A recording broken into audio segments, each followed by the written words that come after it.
Hello, everyone. I'm here with Michelle. We've been chatting about the reasons why people don't study astrology. And we've been able to come up with 5 general reasons. So these are sort of like 5 archetypal reasons why a person won't study astrology. And we're going to present them to you here.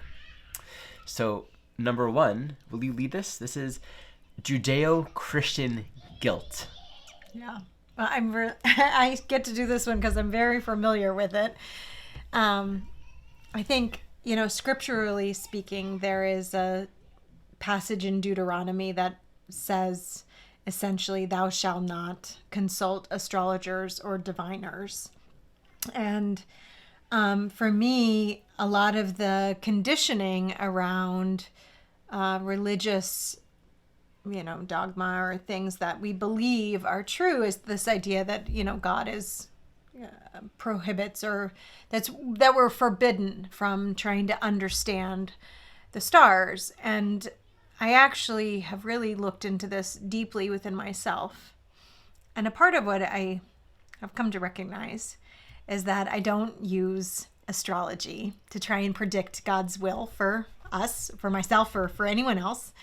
And that the purpose of astrology really, we have to be clear about what we're using it for, right? Am I trying to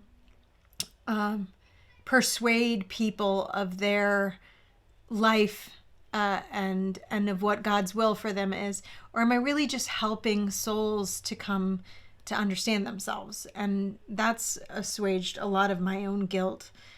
Because I know that I don't have any control over God's will, free will, or destiny. It's such interesting. It's like that grouping, like those, and I see this a lot, right? It's just there's so much conditioning around. It's a sin. It's devil worship, but also it's like it's a distraction from the truth. Like that also comes in there. But what's really interesting is, I'm teaching a class series locally to a group here on Judaism and astrology. And in all of these ancient synagogues, in every single case, there are these beautiful mosaics of the zodiac. And that's also in a lot of churches, right? It is. I've even heard that the Vatican is the largest owner of ancient astrological texts. Early Christianity was largely influenced by, there's William Lilly's book. He's one of the original astrologers, and his book Christian Astrology is like a foundational text for learning ancient astrology. And it is, it's sort of that inherent conflict of the priests have all the information, right, or they have all the power, and it's a very Virgo Pisces kind of dynamic, just to bring in astrology speak, but the whole guilt. And I think that part of what this archetype suffers from is an inherent guilt that if I believe this thing, if I follow it, if I learn it, I'm an outsider. I'm going to be othered. There are maybe many of us who have fears of persecution or of being burned at the stake. Like, it brings up a whole archetypal experience of where people in the past who had esoteric or intuitive wisdom were also labeled as witches or evil or bad. And that kind of outing, from the religious right, when people were actually being killed in past times for, and astrology too was prohibited for women. It was only allowed that men could study astrology. And one of the earliest known astrologers, who, as a woman who was famous, she was the daughter of an astrologer, and she was a famous mathematician. But, that was a rare thing. And these days, there's so many women who are studying astrology, but predominantly those who are teachers are mostly men, which I think is a sort of holdover of that kind of conditioning as well. It's interesting. You mentioned the Virgo Pisces. Like, that makes a lot of sense. It's like the whole conditioning around that is truth is out there, and it's I'm so small and inferior and weak relative to this great truth that I'll never be able to reach. When I think about, the fear of studying astrology relative to this religious conditioning, it kind of falls into two categories, almost like a Saturn and a Uranus category, because there's like, I'm going to be judged. I'm wrong. This is wrong. Okay. So there's some kind of projection of an authority figure that's saying, look at that one studying they are a sinner. It's like, I don't want to sin. But then there's like the Uranian that arose when you're speaking to this, because there's that history of persecution, right? Being othered, where so many people were in the Middle Ages were like full of that. It's like, raise your hand if you've been there kind of thing. And so there can be this induced fear. Maybe it's not so much about a religious fear of doing something wrong, more so the fear of, and I see this a lot, people in different phases of their own evolution embracing these spiritual impulses or these intellectual impulses to study or learn new things.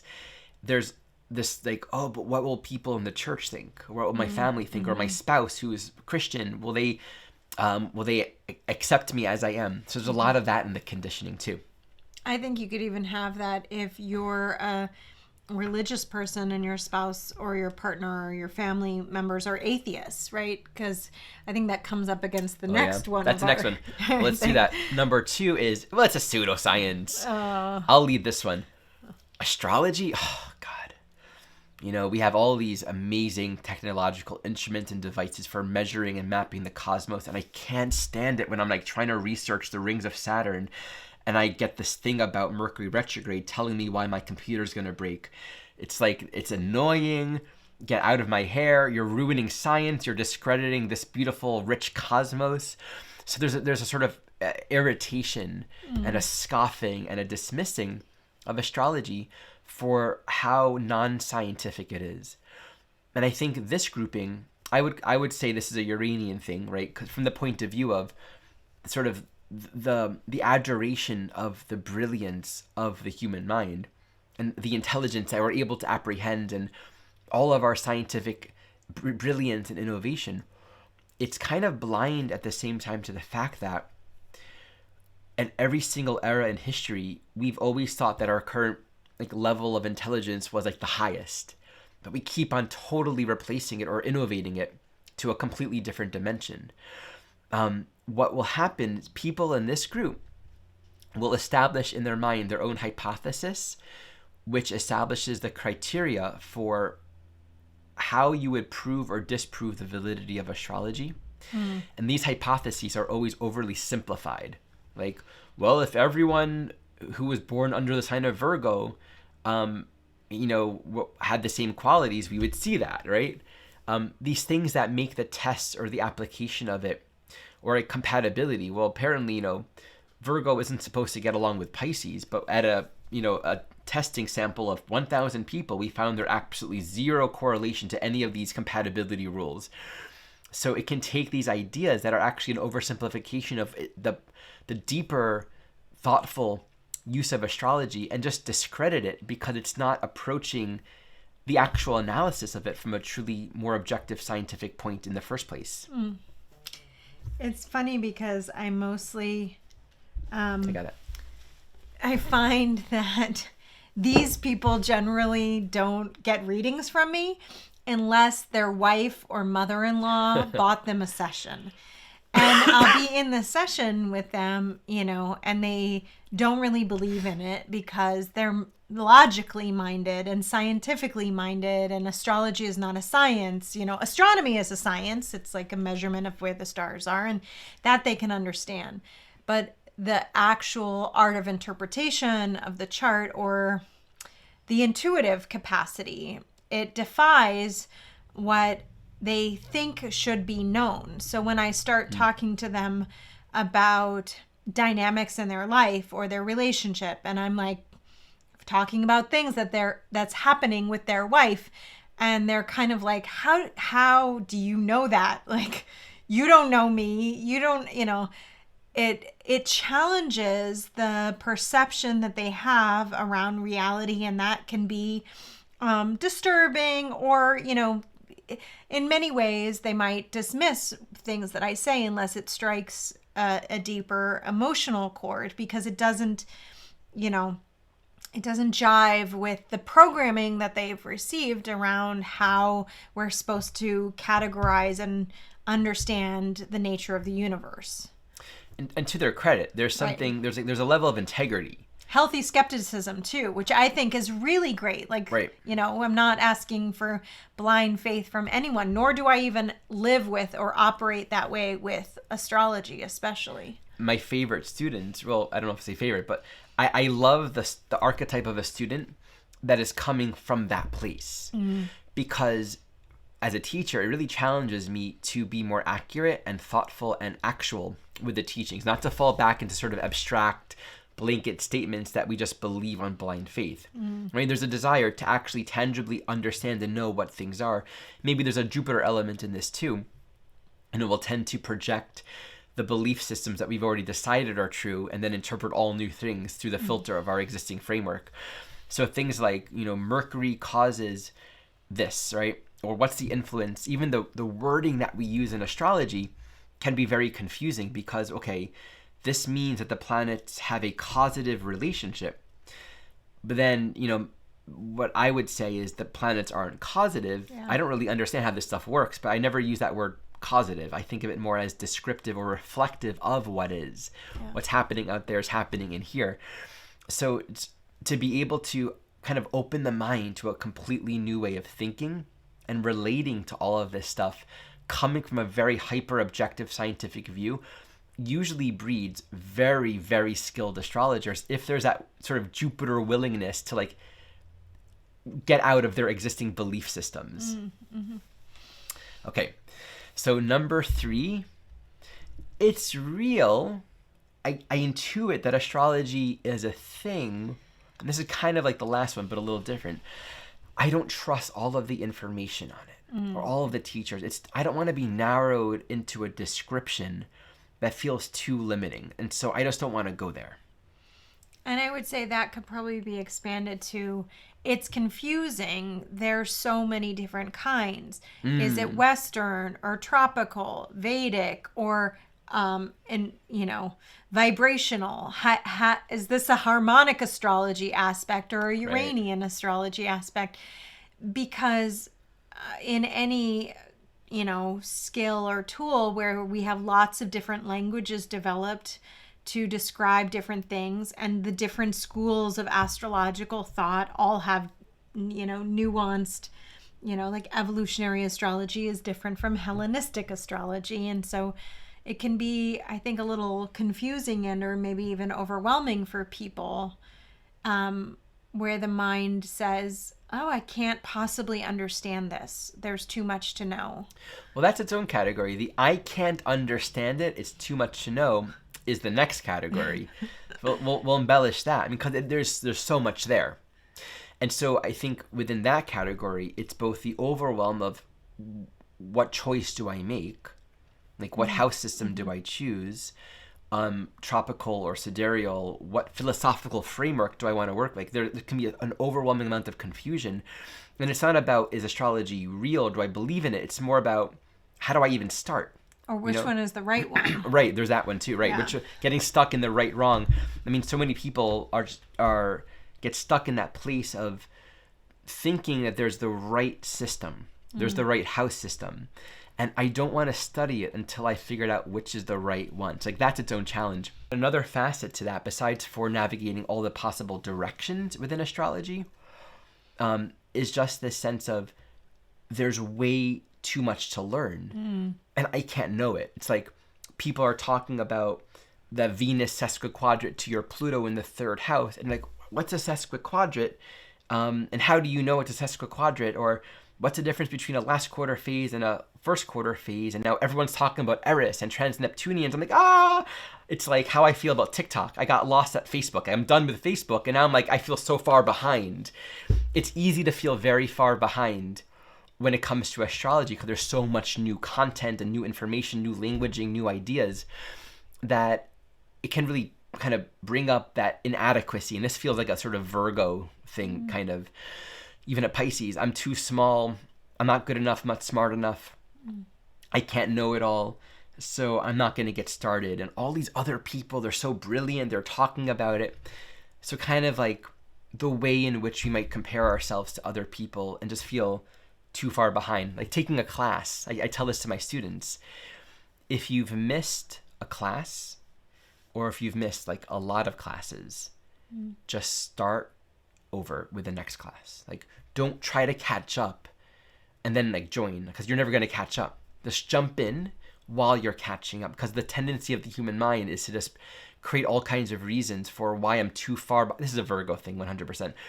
Too far behind. Why even start? You know, it's the futility of it, right? Yeah.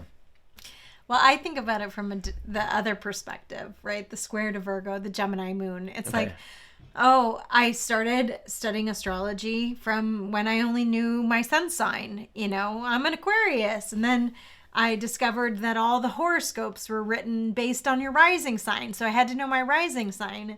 And I'm like reading all the Leo rising, you know.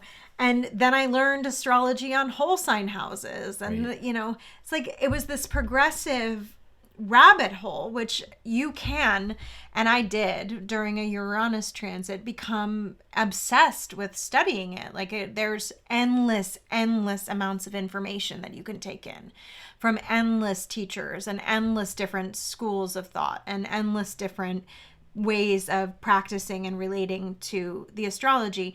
And for some people that can be really overwhelming. And for others, it's like, this is great because I can spend the rest of my life studying this and never know it all. And which Gemini, has really made, I mean, it's like a joy for me because I continue to learn more. I've found myself within the school of evolutionary astrology after studying Hellenistic and ancient and Vedic and, you know, testing out all the different branches of astrology and learning from my own perspective that direct experience with the present moment, with the chart, with the soul in front of you is the greatest teacher. And that willingness and the open-mindedness to continue to just keep studying and find what resonates as true and not become overwhelmed by all the ideas or by, you know, all the information that can be taken in, but to take it piece by piece and continue like following a path of breadcrumbs to what, you know, ultimately has led me to the work that I'm doing today, which I wouldn't have been doing if it wasn't for so much desire and curiosity to know more about astrology. Whereas my path was the opposite. I've only ever studied evolutionary astrology. I mean, very early on, I had that process of, you know, getting into astrology more broadly, but it was a quick process. You know, I kind of moved through that really quickly when I found EA, and that's been my sole focus for 99% of my astrology life in this lifetime. And I think this is like the Sagittarian Jupiter dynamic. It's this topic feels like a very mutable cross thing. You know, we have to follow our path, and that from that point of view, it's not going to make sense. Like, why am I following the house system that I work with? Why evolutionary astrology? I'm not going to go and say I've studied all the other ones and I've concluded this is the true and right one. It's the right one for me right now in this way, right? We have to follow our path because each path and system is really just going to give us another vantage point, another angle through which we can grasp more of the truth. And I think each system has its own gift, its own perspective. Today in my class, I was spending some time clarifying how I work with the ascendant, which is a little different than what a lot of people teach about it.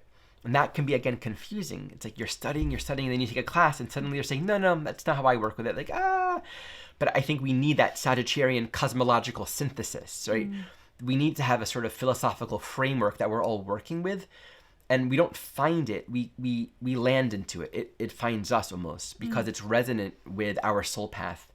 So we just have to be authentic to that and trust that journey. And it might mean we'll explore different systems at different times, or we'll just stick with one. But we have to be true to our own journey in that way.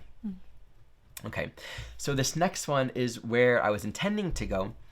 And this is more so astrology is real. And it's not about confusion about system.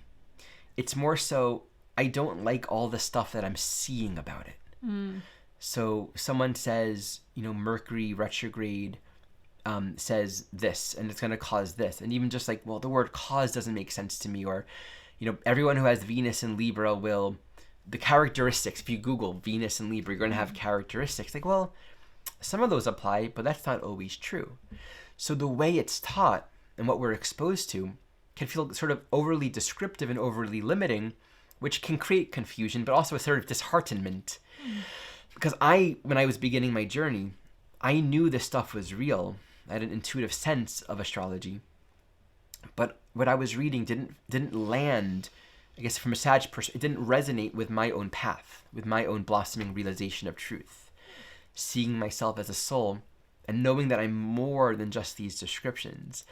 So I think where the teachings are out there, and it's like we're exposing ourselves to something that just doesn't land with our personal soul path and our cosmology. So it can kind of feel just like, it's true, but I can't really trust anyone that's teaching it. There are too many phrases that are just thrown around, and I don't feel a lot of integrity or clarity in the words that are being used. Things like that. Mm-hmm. Yeah, and I think, a lot of harm can be done in overgeneralization or stereotyping of archetypes themselves. I once had an astrologer tell me, all of these people, and you have this thing in your chart, they end up having this. And so then, of course, when I had that happen, it's like validating that perspective, but it wasn't the truth. And in fact, I later went on to have different experiences and come to realize the danger of applying stereotypes or,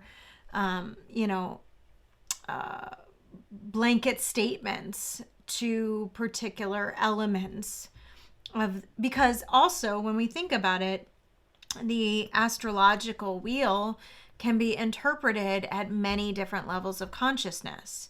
So the two people might have the same chart and be operating at completely different levels of consciousness in their own lives and have very different experiences. A great example of this would be twins. Very different life experiences, very different ways of thinking, but have essentially the same birth chart. And if we narrow our frame too much in that way, it can be alienating for people. And I think that that's an important thing to keep in mind when exploring and learning it's like take everything in that with a grain of sand, with with respect to what is being said, but nothing in our life is absolute truth, except that which is absolute truth, which is usually unnameable. Yeah. It's funny what you said with the twins example. Yeah. Relative to, I think, reason number 2, the pseudoscience reason, that's the very thing that will turn a lot of people off. Mm-hmm. Look, they're twins. They have the same chart. They're very different. It comes back to we're establishing the criteria through which we can judge and analyze the validity of astrology. And what you just brought forward, if we include, let's say people are born into this life at different stages of consciousness.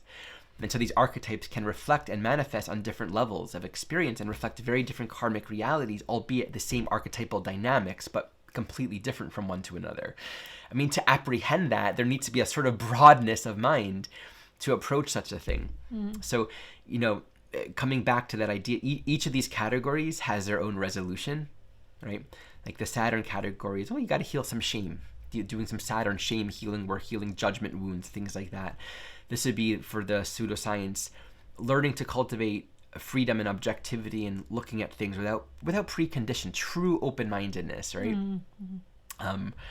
What was the next one? The too many confusing, it's simplifying and not looking to categorize or figure out which path or how to, just following your path, following the draw of your soul. Where there's a sense of a lack of integrity in the words that are used and how astrology is being practiced, leading to a distrust of it. It's then having a sort of thoughtfulness, right? Actually, there's a need to kind of be willing to not settle for what other people are saying, and taking time to think about it.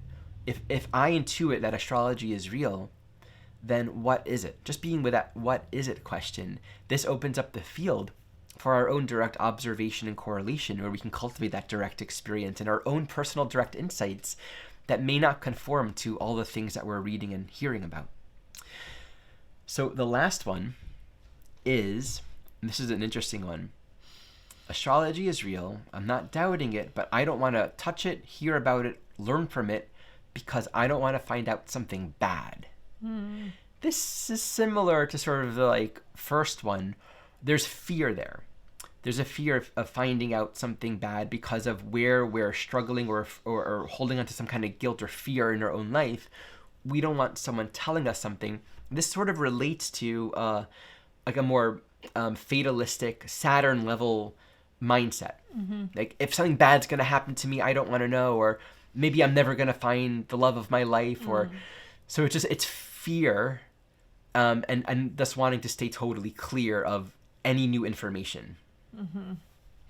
Yeah, I mean, I've had a lot of people come to me in that similar vein of like, I don't want to really know that I'm never going to be able to have a child, or that I'm never going to have a healthy relationship, you know.